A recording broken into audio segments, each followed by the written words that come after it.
Assalamualaikum warahmatullahi wabarakatuh. Hari ini kita lanjut pembelajaran kita di subtema 2, pembelajaran 2, sekaligus nanti juga kita lanjutkan di pembelajaran ketiga. Baik anak mis semuanya, coba kalian buka buku kalian dulu, kita lanjutkan pelajaran. Buka pembelajaran kedua itu ada dimulai dari halaman 77.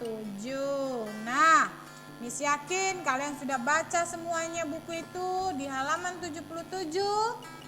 Itu dibahas tentang diagram subsektor peternakan nasional tahun 2017.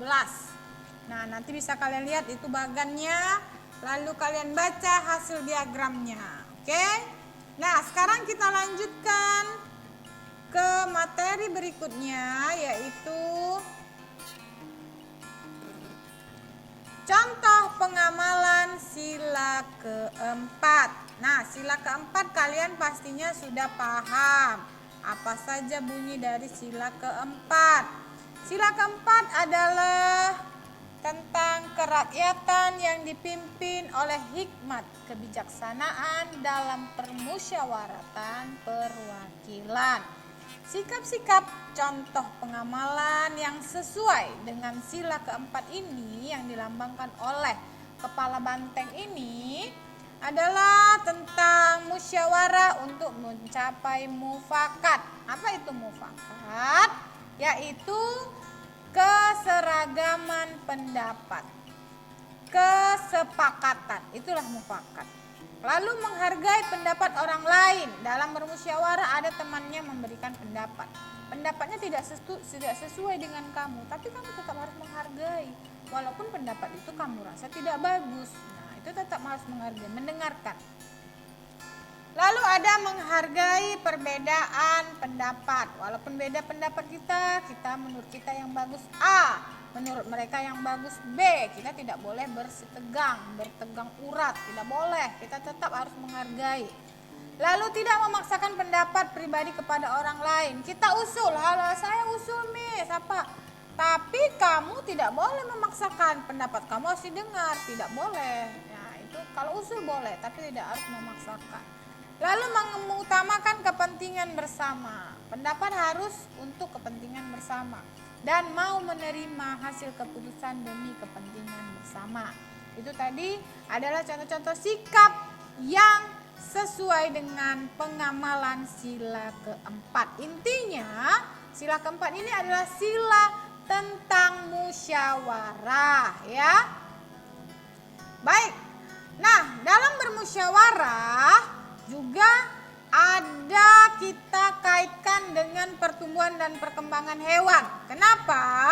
Karena pada saat kita memanfaatkan hewan untuk kebutuhan pribadi ataupun golongan dalam sebagai pangan atau lainnya dari hewan tersebut, kita tetap harus menjalankan musyawarah. Misalnya saja nanti kamu membangun sebuah peternakan. Kamu pasti harus tahu bagaimana hewan itu tumbuh dan berkembang biak. Karena kamu harus memperbanyak hewan, usaha kamu memperbanyak hewan, peternakan. Dan peternakan itu tidak dibangun sendiri, ada karyawan, ada yang bekerja di situ. Nah, dalam menyelesaikan beberapa masalah, pastinya kita harus selalu melakukan musyawarah. Tidak boleh kita hanya memaksakan pendapat kita. Nah, itu dia tidak boleh. Nah, baik. Pertumbuhan dan perkembangan hewan. Hewan ini sangat unik pertumbuhannya. Ada dua fase, yaitu fase embrionik dan fase pasca embrionik. Nah, ingat saja pasca, setelah. Kalau fase embrionik dimulai dari zigot. Apa itu zigot? Zigot adalah hasil dari pertemuan atau perleburan sel kelamin jantan dan sel kelamin betina yang menghasilkan zigot. Nah, pertumbuhan zigot ini sampai dia menetas kalau dia ovipar atau sampai dia dilahirkan kalau dia vivipar, inilah disebut dia fase itu dia. Jadi mulai dari pertumbuhan zigot sampai dia ditetaskan atau dilahirkan itu disebut fase embrionik. Contohnya pada ayam, mulai dari zigot, setelah terjadi perkawinan antara sel jantan dan sel betina terjadi zigot. Zigot berkembang menjadi embrio, sampai di embrio saja. Kalau ayam kan di embrio ini dia dikeluarkan melalui telur. Nah, nanti embrio akan tumbuh menjadi dewasa. Nah, sampai di embrio saja itu namanya fase embrionik. Oke? Nah, kemudian ada fase pasca embrionik, yaitu sambungan dari fase embrionik. Nah, sampai dia mulai dari netas atau mulai dari dilahirkan sampai dia tumbuh menjadi dewasa. Itulah yang disebut dengan fase pasca embrionik. Jadi mulai dari zigot sampai dia ditetaskan atau dilahirkan disebut embrionik. Lalu dari dia dilahirkan atau ditetaskan sampai dia dewasa itu disebut pasca embrionik. Contohnya misalnya larva ini sudah keluar dari telur, si larva ini sampai dia menjadi hewan muda, sampai dia menjadi hewan dewasa, ini dia masuk ke dalam fase pasca embrionik. Ya, bisa kamu lihat di buku kamu itu di halaman 85 ya. Nah, itu ada juga di situ penjelasan tentang fase-fase pertumbuhan dan perkembangan hewan. Nah, kamu lihat saja buku kamu halaman 85. Oke. Lalu ada hewan maskot bangsa Indonesia. Nah, kamu ingin menjadi peternak, kamu harus tahu apa saja hewan yang menjadi maskot di Indonesia. Ada komodo. Nah, komodo ini sangat terkenal, berasal dari Pulau Lombok. Kemudian ada hewan silau merah. Nah, silau merah ini atau hewan yang kita kenal dengan nama arwana. Nah, ini sangat terkenal sebagai maskot bangsa Indonesia. Kemudian ada elang Jawa. Nih, elang Jawa ini sangat terkenal sampai lambang negara kita juga menggunakan burung Garuda. Burung Garuda itu adalah sama spesiesnya, mirip dengan elang Jawa ya. Ini adalah 3 maskot hewan yang ada di Indonesia. Kenapa dikatakan maskot?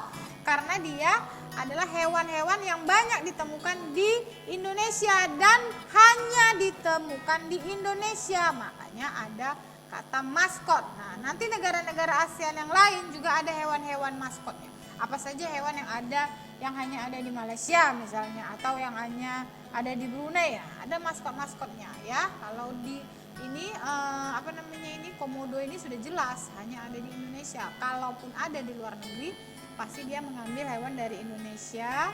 Oke, dilanjutkan perkembangbiakan vegetatif pada hewan.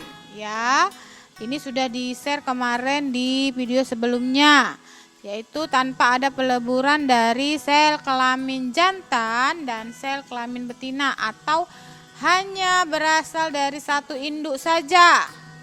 Oke, apa saja dia? Macam-macamnya, yaitu yang pertama membelah diri. Jadi ini dia inti sel pada hewan, sel 1 membelah menjadi 2, lalu menjadi individu 2. Ini terjadi pada hewan sel 1 saja. Contohnya adalah amuba dan paramecium. Bisa kamu lihat di buku kamu itu di halaman 89. Lalu ada yang kedua, fragmentasi. Fragmentasi ini dengan cara memutus-mutus bagian tubuhnya. Bagian tubuhnya diputus-putus, lalu bagian tubuh itu akan tumbuh kembali, melengkapi supaya menjadi individu baru. Nah, ini diputus menjadi 3, maka akan menjadi 3 individu baru.